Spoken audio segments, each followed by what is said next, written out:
오늘 여러분들과 함께 나눌 하나님의 말씀, 왕의 복음 제 9번째 말씀입니다. 죄인에서 제자로, 죄인에서 제자로라는 제목으로 같이 은혜를 나누도록 하겠습니다. 제가 잠시 기도하겠습니다. 좋으신 주님, 저희들이 주님의 말씀을 듣기를 원합니다.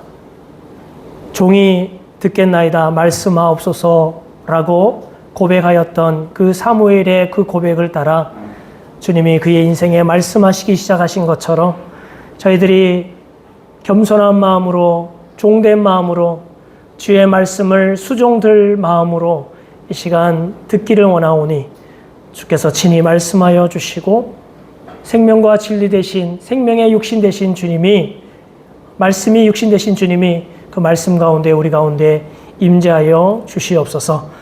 시종을 주님께 의탁합니다. 예수님의 이름으로 기도드립니다. 아멘.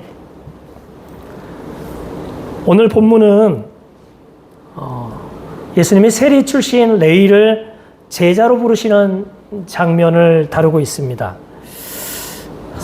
부르심이라고 얘기하니까 우리가 한 달 전에 같이 예배 중에 나눴던 말씀이 기억이 나는데요.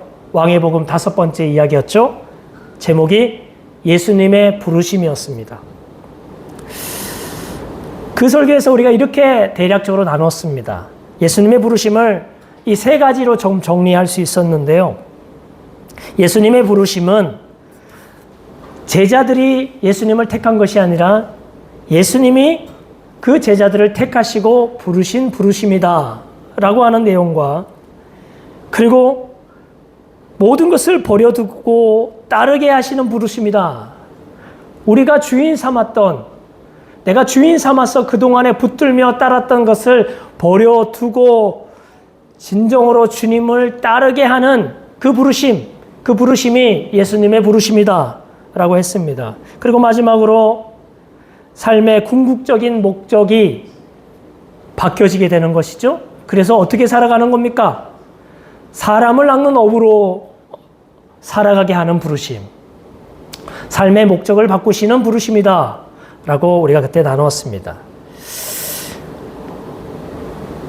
그럼에도 불구하고 오늘 마가는 그렇게 오래지 않아서요.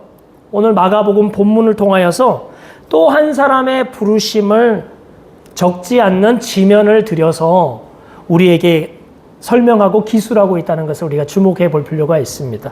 그때 예수님이 부르신 장면을 얘기했는데 또 왜 부르시는 이야기를 이렇게 길게 자세하게 우리에게 기술하고 있는 것이지? 여기에 우리 잠시 의문을 가져볼 필요가 있어요. 그것은 오늘 예수님이 이 레위를 부르시는 이 부르심이 갖는 이 중요한 메시지가 있다라고 우리가 충분히 짐작할 수 있기 때문에 그렇습니다. 오늘 이 메시지, 레위를 부르시는 이 예수님의 이 복음 메시지를 우리가 조금 더 자세히 정확하게 알기 위해서는요, 오늘 본문 앞 문맥을 조금 살펴볼 필요가 있겠습니다. 지난번에 우리 김재원 목사님이 우리에게 아주 귀한 말씀을 전해주셨죠? 그때 그 이야기가 바로 중풍병자 고치는 이야기 아니었습니까? 중풍병자 고치는 이야기 굉장히 특별하지 않습니까? 왜냐하면 그 중풍병자의 지인들, 가족들인지도 모르겠지만 이 4사람이라고 하는 이 4사람이 각 4귀퉁이를 붙들고 그 중풍병자를 어느 이렇게 뭔가 운반 도구에다가 싣고는 그야말로 기상천외한 방법으로 지붕을 뚫고 예수님이 지금 설교하고 계시는 그 자리에 이렇게 들이내리는 그런 장면이 우리 그 말씀에 있었지 않습니까? 그러니까 굉장히 아주 인상 깊은 치유 장면이 아닐 수 없습니다. 오늘 그 이야기, 중풍병자를 고친 이야기를 통해서 우리는 이 친구들의 믿음, 이 친구들의 헌신, 여기에 우리가 충분히 주목할 수 있겠습니다만, 그거 외에도 마가복음 저자는 오히려 그 중풍병자를 고치시는 장면을 통하여서, 그 이야기를 통하여서 죄를 사하시는 예수님의 더 메시지에 초점을 두고 있는 듯 보입니다. 오늘 마가복음 2장 9절, 10절 같이 한번 읽어볼까요? 시작, 같이 읽겠습니다. 중풍병자에게 내 죄 사함을 받았느니라 하는 말과 일어나 내 상을 가지고 걸어가라 하는 말 중에서 어느 것이 쉽겠느냐? 그러나 인자가 땅에서 죄를 사하는 권세가 있는 줄을 너희로 알게 하려 하노라 하시고 중풍병자에게 말씀하시되. 여러분들, 예수님이 중풍병자를 고치실 때 뭐라고 말씀하셨습니까? 내 죄 사함을 받았느니라 라고 하는 말로 중풍병자에게 그렇게 선포를 하니까 거기에 앉아있던 많은 바리새인들과 서기관들이 굉장히 마음이 불편해지기 시작했습니다. 아니, 저자가 누구인데 죄를 사한단 말인가? 라고 하는 의문을 다 가지게 되는 것이죠. 죄를 사하는 것은 하나님께 속한 말인데 죄를 사한다는 것은 눈에 보이지 않는 것이니까 저가 감히 눈에 보이지 않는 그 일을 마치 자기가 한 것처럼 거짓으로 둘러대고 있는 것은 아닌가? 저거는 하나님에 대한 모독이다 라고 속에서 굉장히 불편한 마음으로 서로 수군대고 있으니까 예수님이 그들의 속마음을 아시고는 하신 말씀이 9절, 10절 이 말씀이에요. 너희들 중에 내가 중풍병자에게 내 죄 사함을 받았느니라 하는 말을 하니까 마음이 불편하느냐? 혹시 내 죄 사함을 받았다는 말과 일어나 내 상을 가지고 걸어가는 한 말 중에 어느 것이 쉽겠느냐? 여러분들 뭐가 쉽겠습니까? 네, 죄 사함을 받았느니라 하는 말이 더 쉽지 않겠습니까? 왜냐하면요, 죄 사함을 받는 것은 눈에 보이는 일이 아니거든요. 죄가 눈에 보이지 않거든요. 그런데 여러분들, 내 상을 가지고 걸어가라 하는 말은 쉽게 할 수 있습니까? 아니에요. 그 말이 정말 제대로 성취가 되려면 실제로 보이는 그 사람이, 그 중풍병자가 일어나서 자기 상을 가지고 걸어가야 되기 때문에 그렇습니다. 그러니 사람들 생각에는 중풍병자에게 내 죄 사함을 받았느니라 하는 말이 훨씬 더 쉽겠다 생각한 거예요. 그러니 말도 안 되는 거짓말을 한다라고 생각하는 거예요. 다시 말해서 예수님에게는 죄를 사하는 권세가 없다라고 짐작을 한 것이죠. 그런데 예수님이 뭐라고 말씀하십니까? 인자가 땅에서 정말 죄를 사하는 권세가 있음을 너희에게 보여주려고 너희가 가장 어렵다고 생각되는 중풍병자에게 내 상을 가지고 걸어가라 하는 말을 하였느니라 하시고 나서 그 중풍병자를 그 자리에서 일으켜서 그 자기가 누웠던 그 상을 들고 나가도록 만드신 장면 아니겠습니까? 다시 말해서 그 이야기가 오늘 본문의 바로 앞에 나와 있는 이 이야기는 어떤 이야기입니까? 예수님 뭐 하시는 분이라는 거예요? 죄를 사시러 오신 분이다. 그래서 중풍병자 사건을 통하여서 그것을 증명하신 분이시다라고 하는 얘기죠. 예수님은 이렇게 표적을 통하여서요, 공생의 기간에 갈릴리에서 많은 표적을 통하여서 진짜 하나님이 보내신 구원자, 인생의 죄를 깨끗게 하시려고, 죄의 문제를 해결하시려고 오신 구원자라는 것을 많은 표적을 통해서 드러내 보이십니다. 자, 그렇다면 오늘 이 흐름 안에서, 이 문맥 안에서 오늘 우리가 본문을 본다면 이 레이를 부르신 이 부르심이 어떤 부르심일까?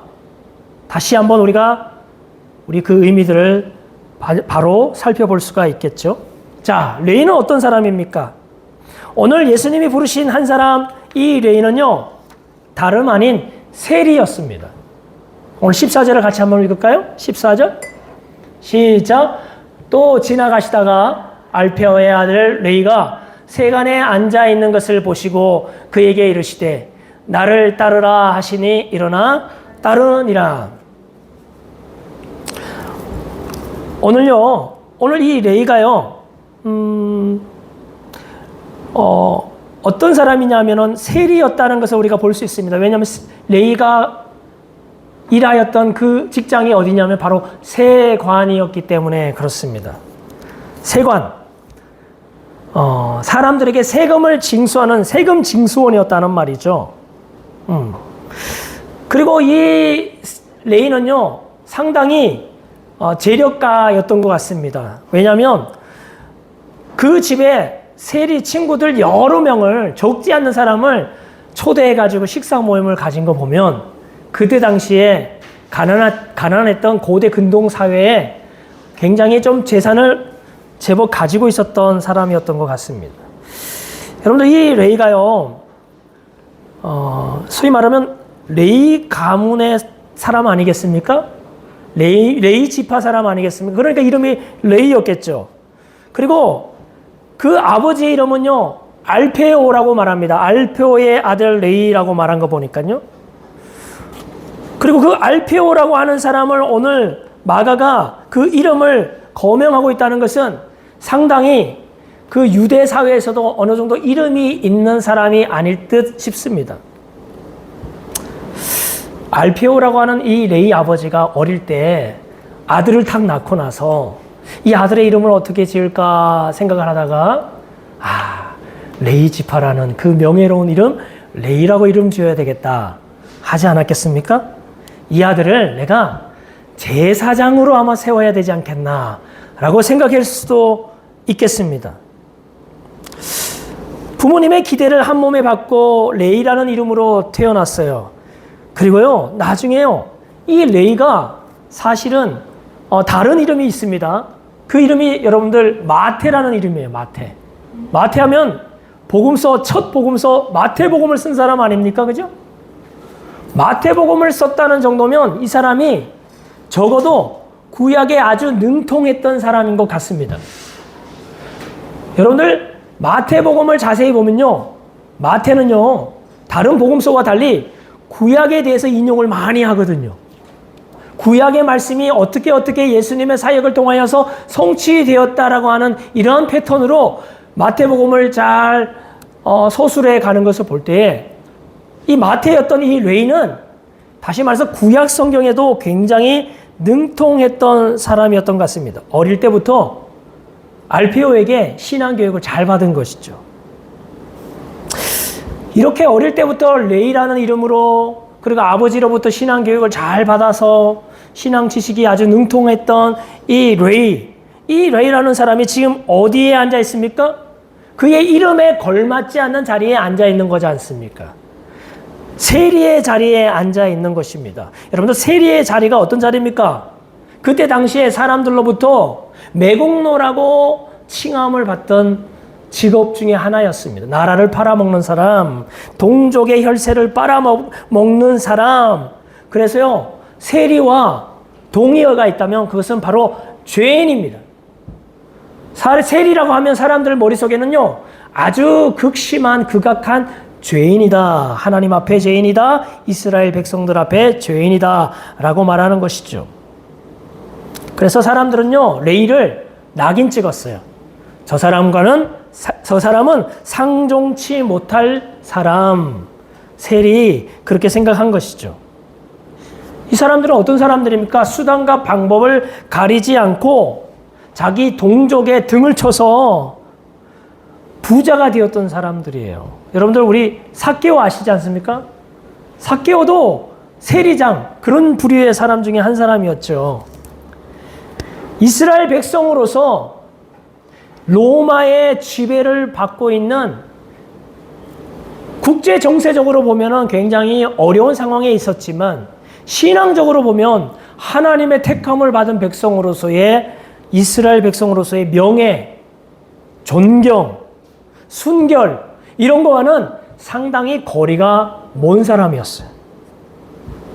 로마 제국에 지나치게 과중한 세금을 내며 힘겨워하는 자기 친척들, 동족들의 어려움에는 별로 관심이 없던 사람이었어요. 이게 레이였습니다.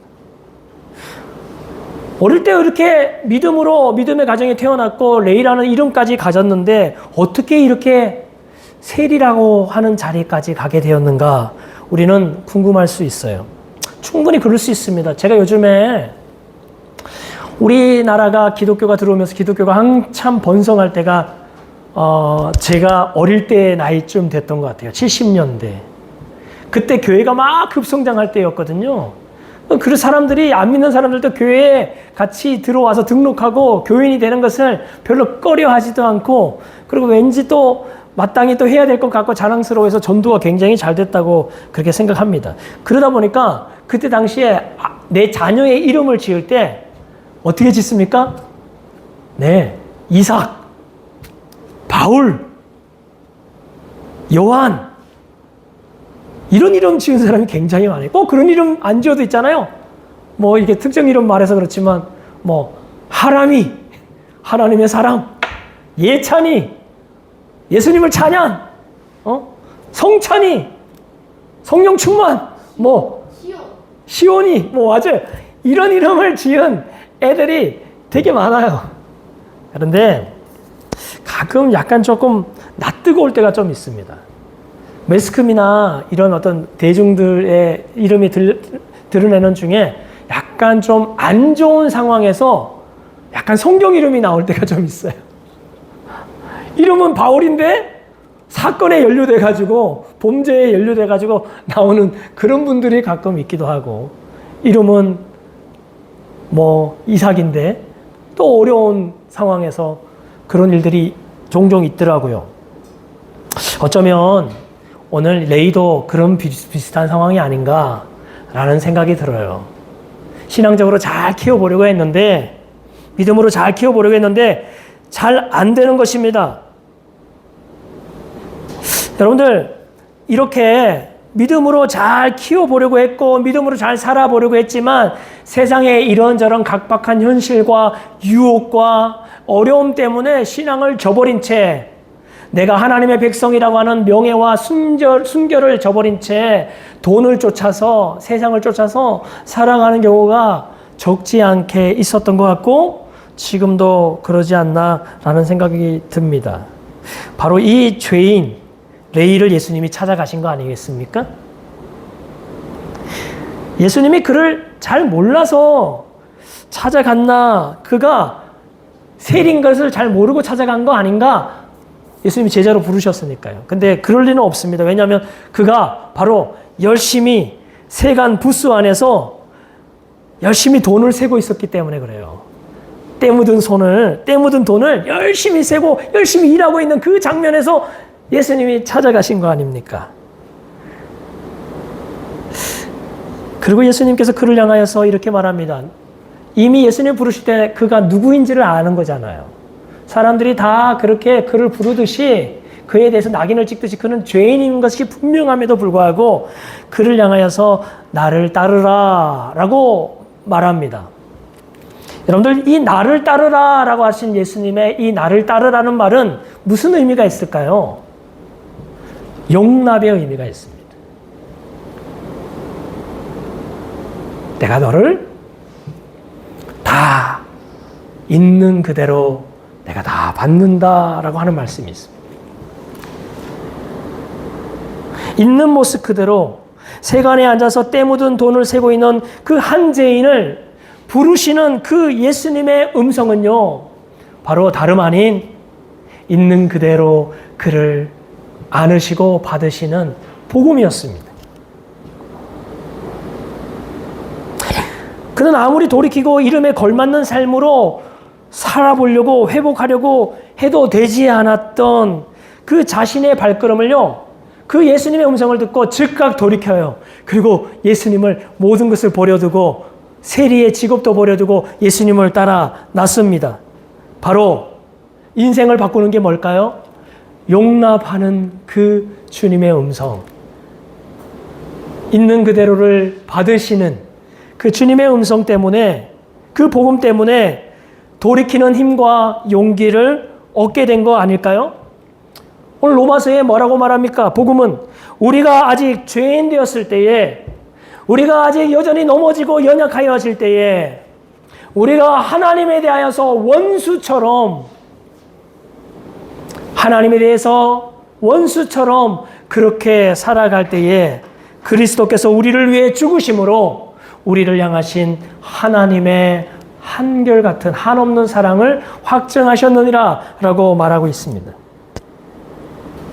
제가 상당 공부를 몇 년 전에 하지 않았습니까? 그래서 주변에 있는 상담센터에 슈퍼비전을 받으려고 수련을 좀 받으려고 상담센터를 여러 군데 알아보다 보니까 우리 집에서 멀지 않는 광교에 센터 하나가 있는데 그 센터 이름이 있는 그대로라고 하더라고요. 있는 모습 그대로, 있는 그대로.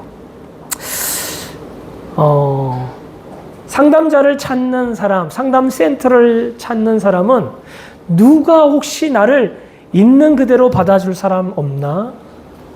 색안경을 끼고 편견을 가지고 나를 보지 말고 내 외모를 보고 나를 판단하지 말고 내 안에 있는 깊은 내면을 있는 그대로 바라봐주는 사람 없나? 라는 것에 사람들은 굉장히 중요한 거기에 치유와 회복의 포인트가 있다고 생각한 것 같습니다. 여러분들, 용납, 있는 그대로 받아주는 용납, 그것이 어쩌면 우리에게 치유의 기능이 있지 않나라는 생각이 들어요. 예수님의 부르심이 용납하심이라고 저는 지금 쭉 얘기하고 있는데 이 용납하심이라고 확신하는 이유는 오늘 본문에서 또 하나 찾을 수 있어요. 그것은 15절입니다. 같이 읽겠습니다. 시작. 그의 집에 앉아 자수실 때에 많은 세리와 죄인들이 예수와 그의 제자들과 함께 앉았으니 이는 그러한 사람들이 많이 있어서 예수를 따름이로라. 15절에 보니까요.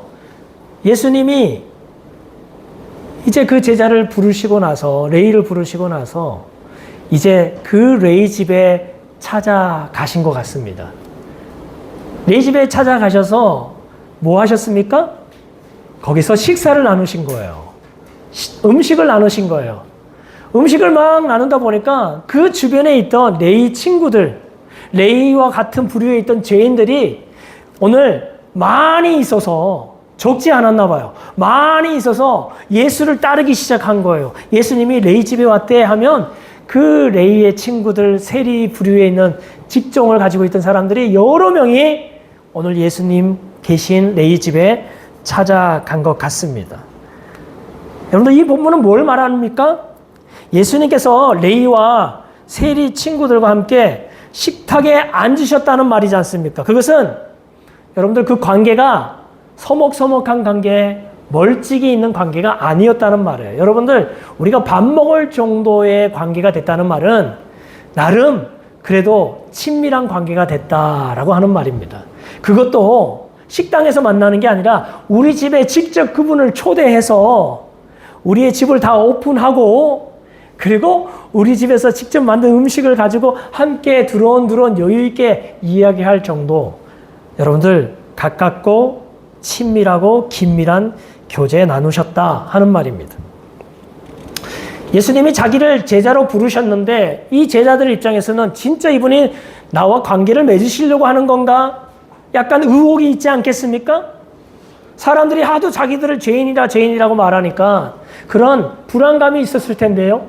예수님이 부르시자마자 대뜸 레이 집에 찾아오셔서 식사까지 하신 거 보고 레이 입장에서는 와, 예수님이 얼마나 나를 인격적으로 그리고 마음 속속들이 그냥 받아들여주고 계시는가? 누가 만약에 예수님을 보면 저 예수님을 향하여서 손가락질 하지 않겠는가?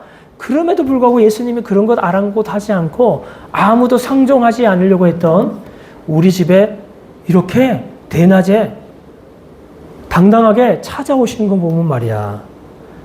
여러분들 레이와 그 사람들은요,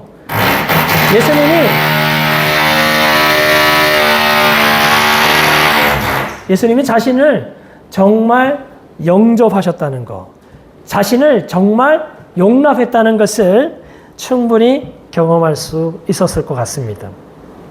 여러분들, 용납이라는 것은 그런 의미에서 우리에게 참 달콤합니다. 향기롭습니다. 내가 그 사람에게 가면 불안하지 않는 거예요. 언제든지 나를 따뜻하게 받아줄 수 있으니까. 내가 무엇을 했는가, 무엇을 이루었는가, 내가 어떤 모습으로 있는가에 대해서 그 사람이 나를 판단하지 않고 있는 그대로 실패할 때라도 넘어질 때라도, 우리가 아직 연약하고 죄인 되었을 때라도 우리를 한결같이 사랑해 주시는 그 한 사람, 그 사람이 있다면 저희는 그 사람을 만나고 싶어 할 겁니다. 다가가고 싶어 할 겁니다. 여러분들, 이런 온전한 용납에는요, 반드시 이렇게 친밀한 사귐이 뒤따르게 되어 있습니다. 그 사람과 더 깊이 나의 좋은 것뿐만 아니라 나의 연약한 것도 깊이 나눌 수 있는 관계가 되지 않겠습니까? 누구에게나 말하지 못했던 그 낙심과 자괴감과 수치심을 적어도 그분에게는 찾아가는 거예요. 그래서 달아가는 겁니다. 그리고 여러분들, 그 주님을 만날 때에 매일 식사 시간처럼 있잖아요. 우리의 일상 속에 하루에 3번 이상 있는 그러한 시간 가운데에 그분 앞에 마주 앉아서 그분의 나를 향한 지그시 바라보는 관심 어린 눈빛을 보고 나의 속사정을 들으려고 귀 기울이시는 그분 앞에 우리가 나아가지 않겠습니까? 때로는요, 그 주님의 눈빛 가운데, 주님의 그 표정 가운데 나를 향한 주님의 선한 기대와 바람이 느껴져서, 주님, 제가 주님의 말씀을 듣겠습니다. 좀 말씀해 주시죠. 아, 그래? 하면서 두런두런 얘기하시는 주님의 음성, 그 주님의 두런두런 하시는 음성을 듣는 거예요. 여러분들, 주님의 부르심은요, 그냥 부르시는 것이 아니라 우리와 친밀한 관계까지 나아가기 위한 부르심인 줄 믿습니다. 있는 그대로 받아주시는 부르심일 뿐만 아니라, 용납의 부르심일 뿐만 아니라 깊은 사귐의 자리까지 이끌어 가시는 부르심이라는 것이죠. 오늘 우리가 그런 예수님과 사귐을 갖고 있는가? 그런 예수님과 그 관계 가운데 나아가고 있는가? 오늘 성경은 우리 주님은 그러기를 원하신다 라고 우리에게 말씀해 주시죠. 오늘 이 세리를 향하신 이 부르심은요, 굉장히 충격적이었던 것 같습니다. 그 충격적이다. 우리가 어떤 충격적이고 어떤 굉장히 충격적인 사건이나 부도덕한 사건, 불명예스러운 이 소문들이 들려질 때 우리는 그것을 영어로 스캔들이라고 말해요. 스캔들. 당시의 사람들의 도덕과 전통과 그런 어떤 사람들의 통념의 기준으로 볼 때는 그런 일들이 도무지 자연스럽지도 않고 굉장히 부도덕하고 충격적이다라고 생각되어지는 것, 그것을 스캔들이라고 하는 거예요. 다시 말해서 지금 예수님이 나름 그래도 랍비라고 수천 명을 이끌고 다녔던 그 예수님이, 아니 다른 사람도 아닌 그 매국노와 같은 그 죄인이었던 레위 집에 가서 밥을 먹는다고, 아니 레위뿐만 아니라 세리 직업을 가지고 있던 수많은 사람들을 데려다가 같이 함께 잔치를 즐긴다고? 이야, 이거는 충격적인 사건이다. 스캔들이다. 이렇게 말하는 것이죠. 죄인들과 함께 밥상에 둘러앉아서 밥을 먹는 것, 그것은 유대인들에게는 굉장히 불명예스러운 일이었다는 것이죠. 근데 예수님이 그것을 그것을 뛰어넘으신 것입니다. 여러분들, 우리에게 있어서 복음은 있잖아요. 스캔들한 겁니다. 굉장히 충격적인 것입니다. 복음이라는 게 뭡니까? 네. 예수 그리스도가, 그 구원자이신 예수 그리스도가 우리를 위해서 십자가에 죽으셨다라고 하는 것이 그 구원의 복음이에요. 굉장히, 그래서 십자가는 유대인에게나 헬라인에게 부끄러운 일이고 거리끼는 일이고 그리고 아주 미련한 것으로 느껴졌어요. 우리가 예수 그리스도를 믿는 것은 굉장히 합리적으로 납득할 만한 것이 아니라 굉장히 충격적인 사건입니다. 그렇다면 그리스도인의 삶은 굉장히 사람들이 생각하는 기준에 비하면 굉장히 형격한 뭔가의 신선한 충격이 필요한 것이죠. 예상했던 대로 살지 않는 겁니다. 다른 사람들은 다 그들을 향하여서 거리 두기를 하기는데 교회는 그렇지 않다는 말입니다. 교회는 그들을 예수님의 눈으로 그들을 있는 그대로 그들을 용납하는 것이 교회라 하는 말입니다.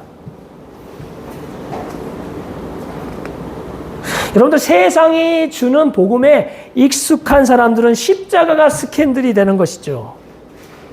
그런데 십자가, 예수 그리스도의 부르심, 죄인들을 부르시는 그 부르심에 익숙한 사람들은요, 그 예수님의 부르심에 합당하게 살아가게 되겠죠.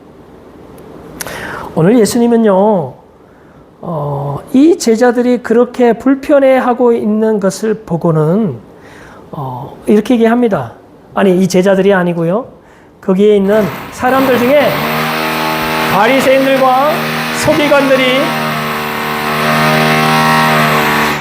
서기관들이 찾아왔어요.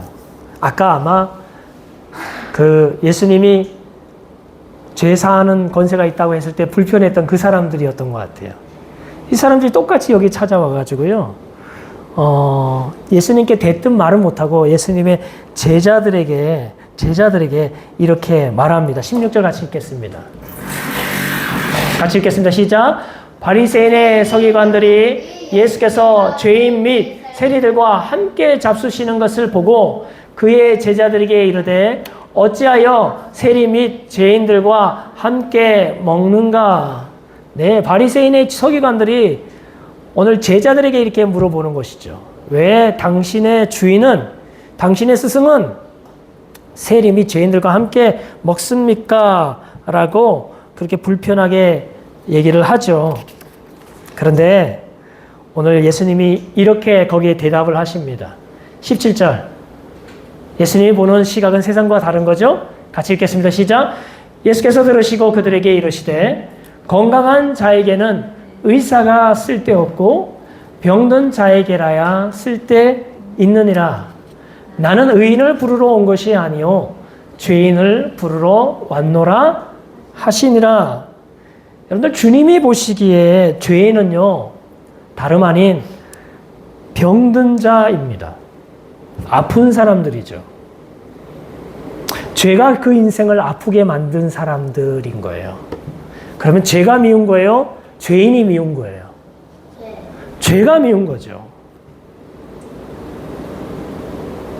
죄가 그 인생을 망가뜨렸으니 죄는 미워하되 사람을 미워하지 않는 거예요. 예수님이 보시기에 레이는 죄가 아니라 죄인이었습니다. 의사가요, 여러분들, 아픈 자를 만나는 것이 불명예스러운 건가요? 그죠? 의사가 아픈 사람을 만나는 건 불명예스러운 게 아니에요. 만약에 그가 그것을 불명예스럽다고 여기면 그것은 의사가 아니죠.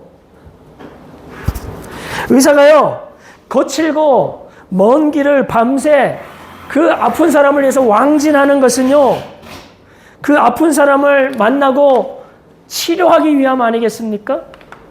예수님이 저 하늘에서 이 땅 가운데 그렇게 멀고 힘겨운 우리의 인생을 구원하시기 위해서 그 좁고 협착한 십자가 길까지 오신 이유는요, 우리를 고치시기 위함 아니겠습니까?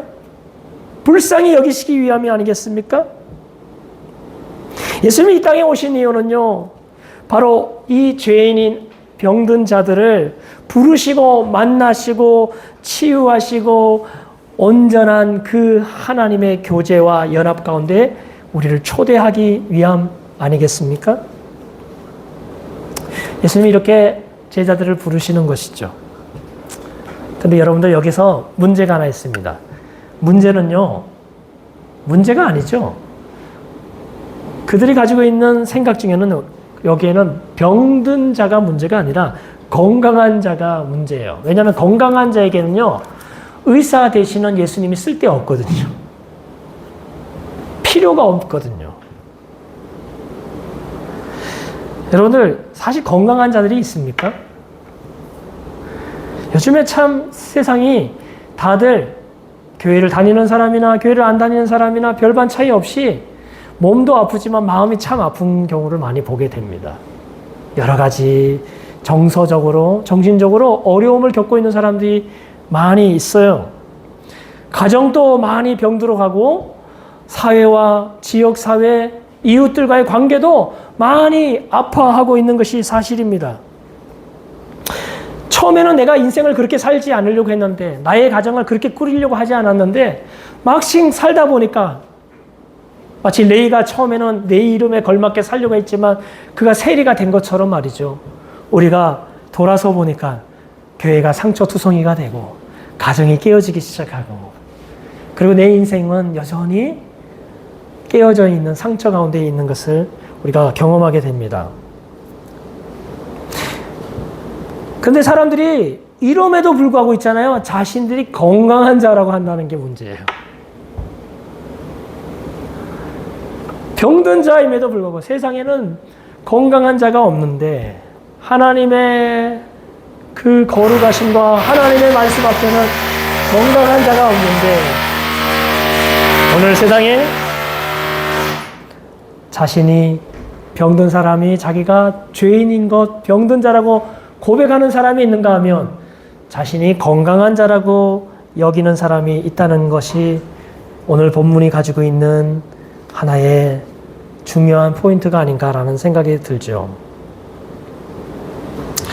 자신의 삶을 자신만의 방법과 경험과 실력으로 스스로 고쳐나가고 책임질 수 있다라고 생각하는 겁니다. 이 사람들은 적어도 내가 내 스스로를 책임질 수 있는 괜찮은 사람, 건강한 사람, 의사가 필요 없는 사람이라고 느끼는 것 같습니다. 이런 사람 어떤 사람들입니까? 여러분들 죄인은요, 다른 게 죄인이 아니라 자신을 의롭다고 여기는 사람들이 죄인인 거예요. 내가 죄인이 아니라고 생각하는 사람이 병든 사람이기 때문에 그가 죄인인 겁니다. 내가 병들었던 것을 깨닫는 사람은 죄인이지만 그 사람은 병들었습니다만 치유자 되시는 의사를 만나게 될 거예요. 찾게 될 거예요. 그리고 그를 영접하게 될 거예요. 그런데 자기가 병들었음에도 불구하고 자기가 건강하다, 의롭다, 죄인이 아니다라고 여기는 사람들. 오늘 본문 말씀을 통해서 우리가 마무리를 좀 지으려고 해요. 당신은 정말 예수님에 대해서 절실하십니까? 매 순간, 매 시간 당신의 모든 삶의 영역에서 예수님이 정말 필요하십니까? 간절하십니까? 오늘 본문의 말로 하면 쓸데 있으십니까? 예수님을 정말 간절히 찾고 계십니까? 삶의 문제가 생겼을 때 간절하게 찾는 것을 넘어서서 문제 해결에만 주님이 필요한 것이 아니라 그것을 넘어서서 나의 모든 순간, 내가 이 땅 가운데 숨을 쉬는 모든 순간 나는 주님이 없으면 안 됩니다 라고 할 정도로 주님이 그렇게 간절하십니까? 만약에 그렇게 여러분들이 간절하시다면요, 당신들은 여러분들이 예수님의 방문 리스트에 있는 사람들이에요. 그렇게 간절한 사람은요, 예수님이 이 땅에 오셔서 오늘 레이 집을 찾아갔던 것처럼 우리도 우리의 인생의 방문 리스트에 우리의 인생의 이름이 올라가 있는 사람들입니다. 그리고 이제 그분은 마침내 우리를 찾아오셔서 그 먼 길을 왕진하러 오신 그 의사이신 그분이 우리를 고쳐 가시게 될 겁니다. 그리고 그 고침은요, 제자의 부르심이에요. 죄로 말미암아 병든 사람이 고쳐지면 병만 고치는 게 아니라 자연스럽게 제자가 되어가는 것이죠. 오늘 예수님의 제자가 되었던 레이는요, 혼자 그 집을 혼자 독차지 않았습니다. 그 집을 예수님이 임재하시는 공간으로 만들기 시작했어요. 그 집에 예수님이 정말 필요한 사람들을 모으기 시작했습니다. 그리고 그들은 예수님께 와서 그 예수님의 복음 있는 그대로 용납해 주시며, 너가 이제 너 스스로를 치장하거나 포장할 필요가 없단다. 내가 너를 나의 피 묻은 손으로, 내가 이 땅 가운데 하나님 앞에 순종함으로 얻었던 의로운 옷으로 내가 너를 입혀주겠노라.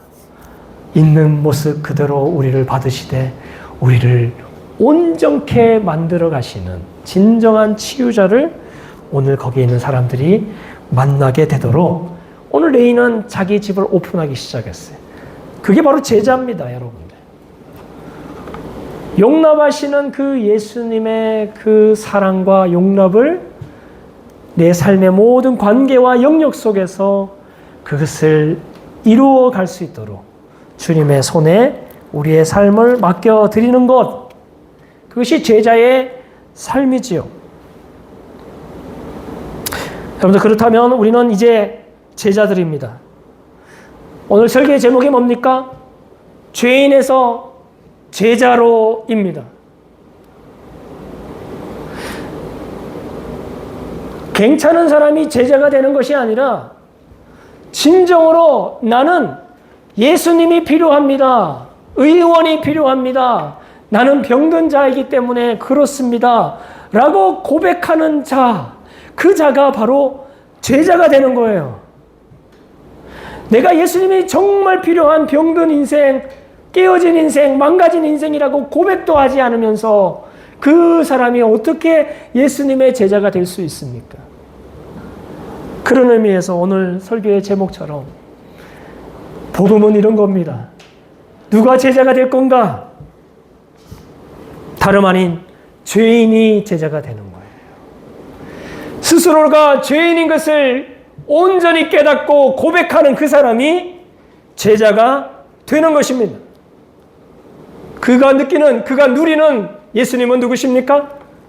용납하시고 있는 그대로 우리를 안아주시며, 그리고 날마다 우리와 함께 교제하기를 원하시는, 우리의 좋은 것뿐만 아니라 우리의 연약한 것까지도 그 식탁 위에 내려놓고 함께 교제하며 나누며 회복시켜 가시는 그 주님, 그 주님을 만나는 사람이 진정한 제자인 것을 믿고 오늘 도샘교회가 그러한 교회가 되기를 바랍니다.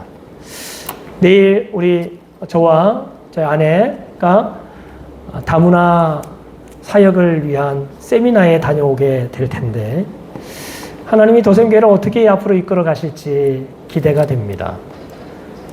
이 땅에 소수 계층에 있는 사람들, 마이너리티로 살아가는 사람들, 그리고 이주민으로, 이방인으로 살아가는 사람들이 이 한국 사회에 굉장히 좀 많습니다. 꼭 다문화 계층에 있는 사람들 뿐만 아니라 스스로가 나는 소외 계층이라고 살아가는 사람들이 생각보다 많이 있어요.